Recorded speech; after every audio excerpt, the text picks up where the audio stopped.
D'accord, d'accord. Alors, je regarde là si j'ai le verre là. J'en avais trouvé un. La dernière fois, de la station. Si on avait des autres, c'est bon. Avec les techniques.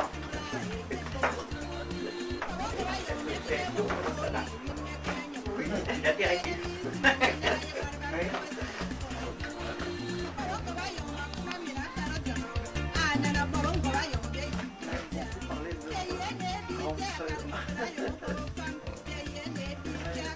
Ah bah, elle est jamais rencontré quelqu'un comme elle. Ah, moi non plus. Moi non plus. Jamais, jamais, jamais. Hein. Moi non, ouais. Voilà. Ouais. Elle est mieux qu'une assistante sociale. Parce que quelquefois on a un petit truc, on va la voir, on lui raconte un petit peu notre truc à faire. Et tout de suite, ah oui, elle sait tout de suite trouver la solution, elle donne des bons conseils. Salam, maman. C'est vrai, hein.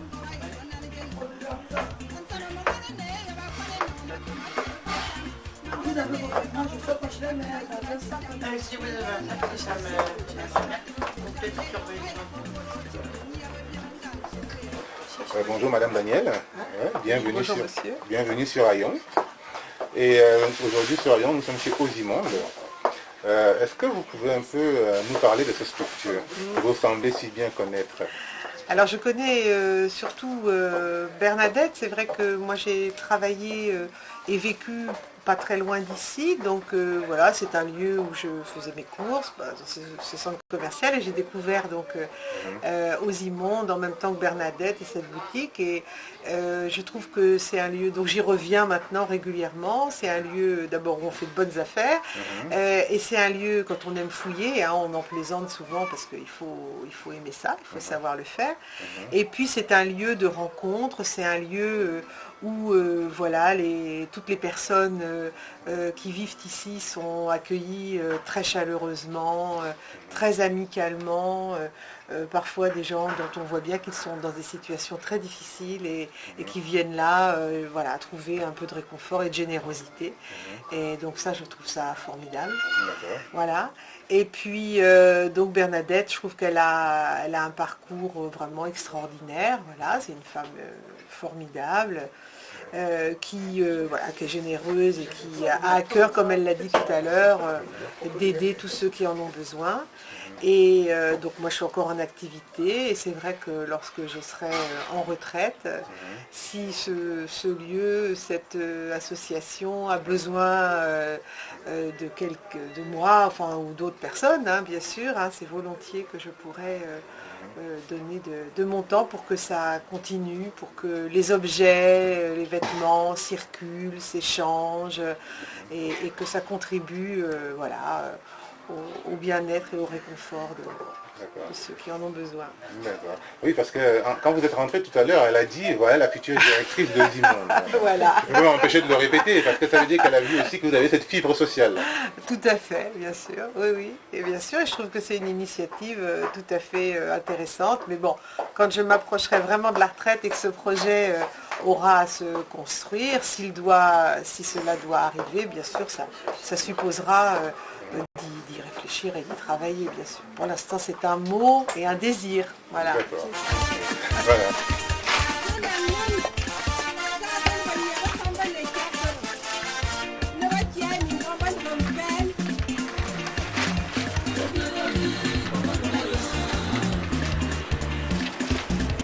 Bonjour, je m'appelle Eumanette.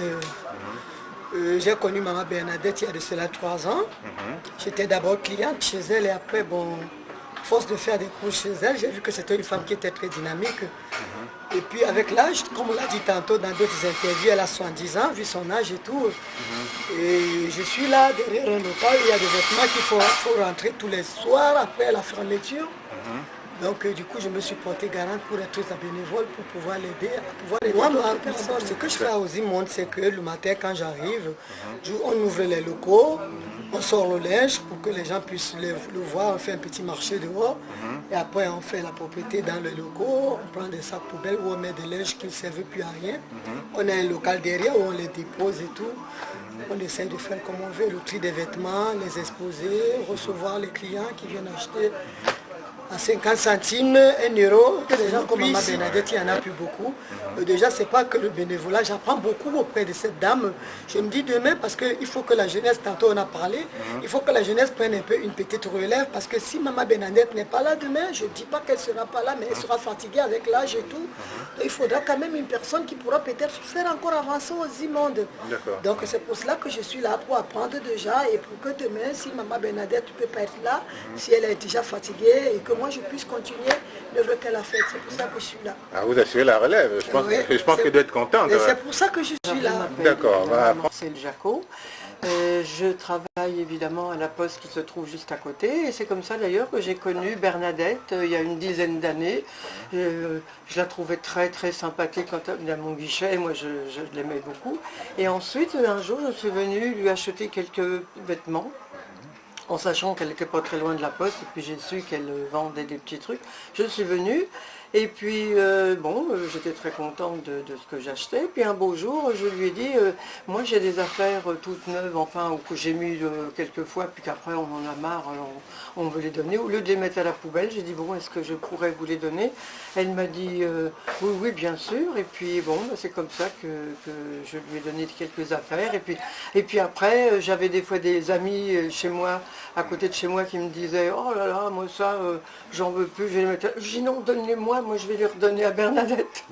Voilà, et puis comme ça peut l'aider. Et je suis très contente de l'aider. Moi vraiment, elle le mérite tellement, elle est tellement gentille, vraiment. Oh là là, ça, depuis à peu près 4 ans. 4 ans maintenant, oui, à chaque fois. Bon, évidemment, je ne viens pas ici pour vendre les vêtements avec elle. Par contre, un an, je lui apporte les affaires et puis après, elle fait ce qu'elle veut avec. D'accord, c'est bien, vous donnez de votre temps. Et, donc quand la retraite arrivera, alors qu'est-ce qui se passera pour vous? Vous allez je continuerai toujours à lui apporter des affaires tant que je le pourrai. Et puis pourquoi pas, oui, quelquefois, lui donner un petit coup de main ici. Il y a beaucoup de gens d'ailleurs du quartier qui me connaissent, étant donné que je travaille à côté. Oui. Et vous habitez dans les Hauts-de-Rouen en même temps? Non, moi j'habite à Bois-Guillaume. Bois-Guillaume. Ah oui, d'accord, oui. C'est pas très loin. Non, c'est pas très loin. Je suis à Mont-Saint-Aignan. Voilà, 5-6 km. Voilà, c'est ça. D'ailleurs, je suis entre Mont-Saint-Aignan et Bois-Guillaume. Il y a une association qui aide des gens ici, sur le plateau, et aussi à l'étranger, donc au Gabon, en Afrique. Donc qui apportent des affaires, de l'informatique. Et ici, principalement sur le plateau, qui dépannent des gens, aussi bien en affaires qu'en livres, qu'en informatique, parce qu'on fait aussi quelquefois l'informatique. C'est pas trop cher, c'est pas cher, même du tout, et ça aide, ça permet aux gens d'être dépannés, de pouvoir s'habiller correctement. C'est une femme très gentille, qui donne beaucoup de sa personne. Je pense que pour bien comprendre Bernadette, il aurait fallu lire son livre. D'accord. Elle a écrit un livre, donc pour être bien, il faut lire son livre. Et là, on comprend mieux la vie de Bernadette, parce qu'elle vous a expliqué tout à l'heure ce qu'elle a subi, ce qu'elle a eu, son parcours, qui l'amène jusqu'ici en France, ce qu'elle fait ici pour la France, pour les Français aussi, ce qu'elle fait aussi pour son pays là-bas. Et je pense que c'est quelqu'un qui donne de sa personne. Beaucoup de sa personne. Merci beaucoup, Ayon, pour préciser. Je suis, comme vous venez de le dire, une jeune femme de 60, moi je dirais même 71, parce que c'est 70 ans plus 6 mois, ça fait quand même 70 ans et demi.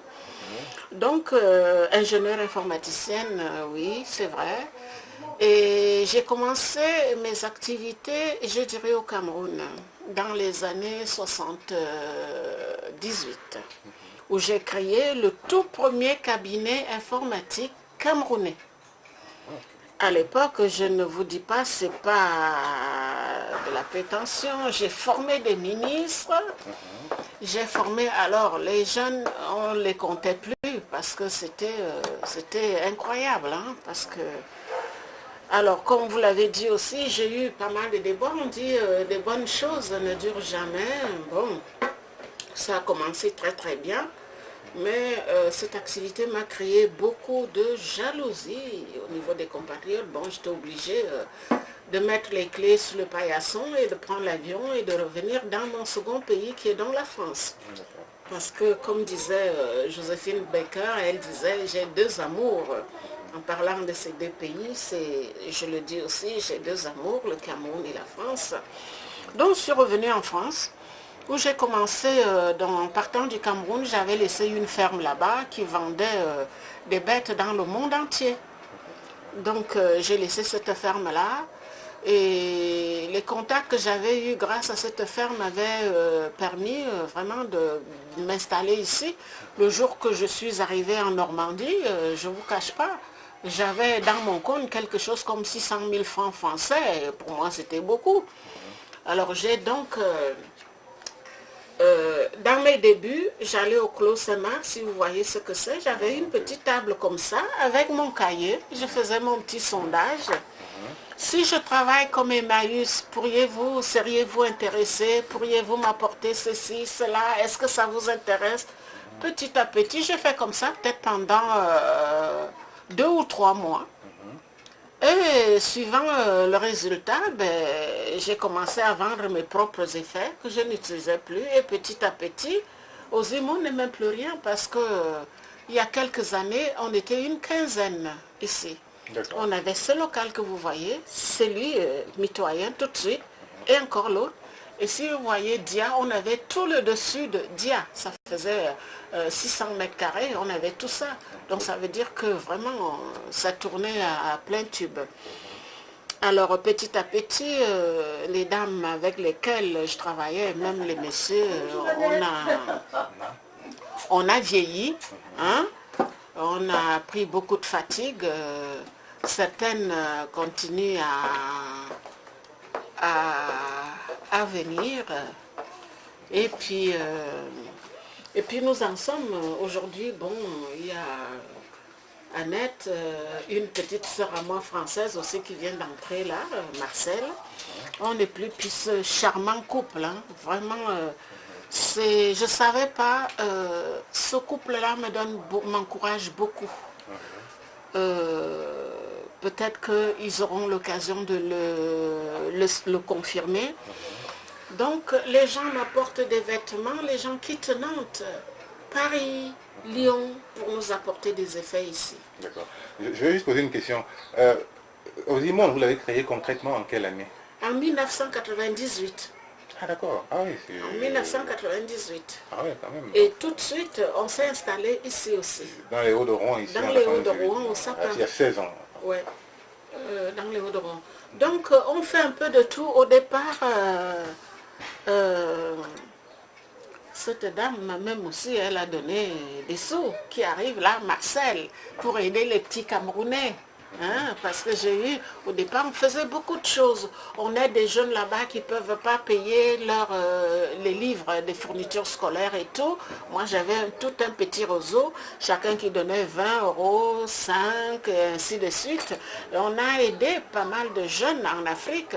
Et ici, moi, je ne peux pas compter. Tout ce que je peux vous dire, c'est dans ce petit bazar, on aide au minimum 300 Européens par mois. Au minimum. Ça, c'est déjà au niveau de la ville de Rouen. Au niveau de la ville de Rouen. D'accord. Au niveau de la ville de Rouen, vous aidez en moyenne 300 personnes. 300 minimum par mois. D'accord. Et alors, si je vous dis le coût à son aide, ça nous rapporte quoi? C'est la question que j'allais poser. Bon, déjà, avant de demander ce que ça rapporte, la question que j'allais poser, c'est-à-dire que vous aidez les gens ici, en France, donc dans la ville de Rouen, mais aussi ailleurs, c'est-à-dire oui. sur le continent africain. Sur le continent africain, beaucoup au Cameroun, on avait 2 écoles. Et dans ces 2 écoles-là, fut une année, on avait plus de 250 élèves. Sur les 250 élèves, 100 élèves étaient pris à ma charge. D'accord. C'est-à-dire, c'est moi qui payais et les fournitures. Enfin, ils étaient même 80 logés dans ma propre maison là-bas. Et c'est moi qui faisais tout, c'était des orphelins abandonnés. On les appelait orphelins abandonnés. Puisque on avait un orphelinat là-bas qui malheureusement ne fonctionne plus. Donc on faisait ça là-bas. Et ici, Vous avez aussi des gens qui viennent. Bernadette, est-ce que tu peux me faire un courrier? J'ai beau envoyer des gens chez des écrivains publics. Il y en a partout, non. Personne ne veut aller. On veut seulement venir chez Bernadette. On est des gens donc pour remplir les documents administratifs, pour écrire aux organismes sociaux. On hébergeait même, vous venez nous voir, on n'a pas combien de SDF j'ai hébergé chez moi, mais je ne peux plus parce que j'ai connu beaucoup de déboires. Et puis maintenant on se limite aux vêtements, livres et tout ce qu'on peut nous apporter. Hein.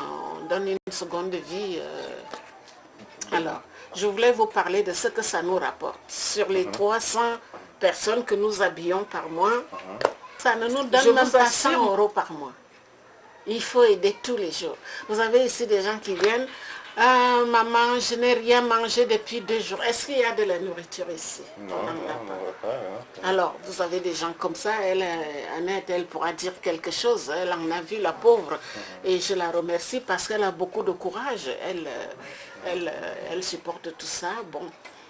Et puis voilà à peu près ce que nous faisons. Parce que je m'étais engagée à aider les plus faibles que moi. Je ne peux pas dire autrement qu'elle est gentille, ça c'est sûr. Et puis qu'elle se dévoue pour une association, à son âge en plus, parce que elle a quand même 70 ans, il faut bien le répéter. Donc moi je trouve qu'elle se donne beaucoup pour son association. Si elle peut aider, elle le fait. D'accord. Voilà. D'accord. Et elle n'est pas riche. Elle ne roule pas sur l'or, contrairement à certains qui pourraient croire ça. Il n'y a pas assez de gens comme ça, je trouve. D'accord. C'est-à-dire partout dans le monde. Comme vous aussi, hein? Oui, peut-être aussi, mais s'il n'y avait pas d'association, oui, il n'y aura peut-être pas des gens comme nous. Parce que je ne suis pas toute seule. C'est vrai.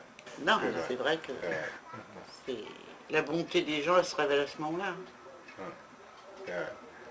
C'est de plus en plus rare dans nos sociétés, malheureusement.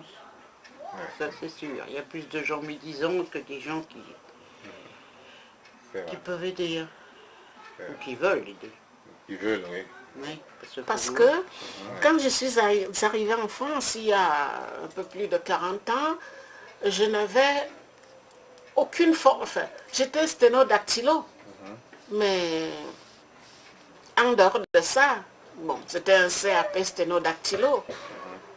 Ça ne me donnait pas beaucoup de chance de faire quelque chose de sérieux, mais avec la générosité des gens. J'avais une assistante sociale de mon quartier, elle s'appelait d'ailleurs Madame Vieille. Et Madame Vieille m'a aidée à avoir une bourse. Je suis entrée au Conservatoire des Arts et Métiers à Paris.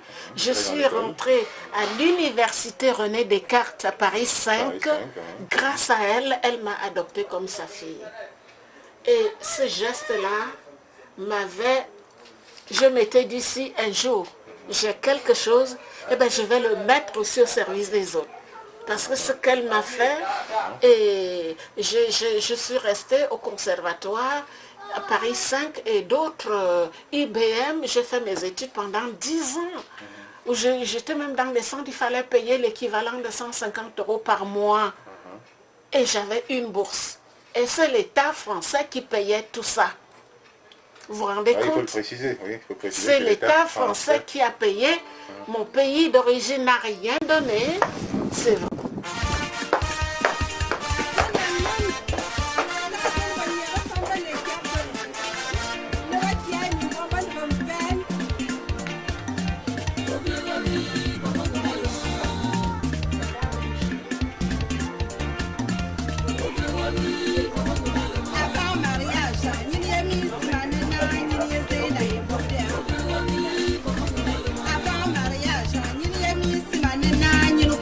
Yeah.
Il y a plein de choses.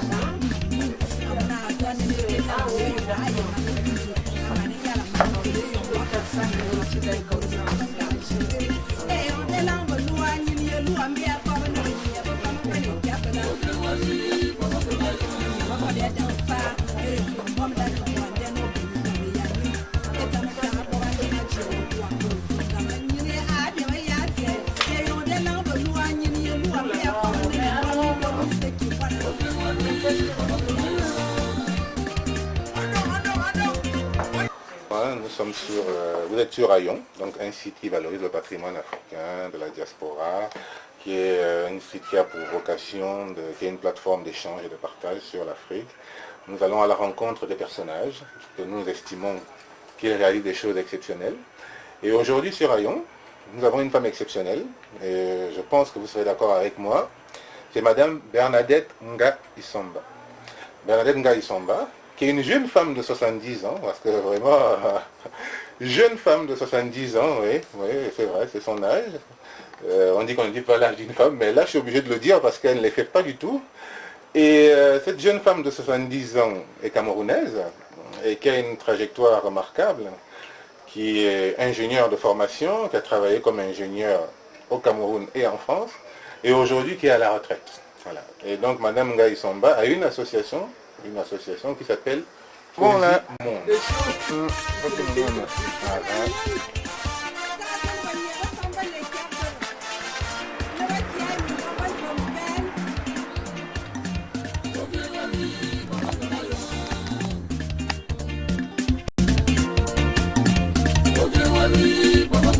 Avant mariage, il y a mis Manena, il y a Zéna et Bondé. Avant mariage, il y a mis Manena, il y a Koura et Yadé. Papa, il y a un mec qui est bon folie, il y a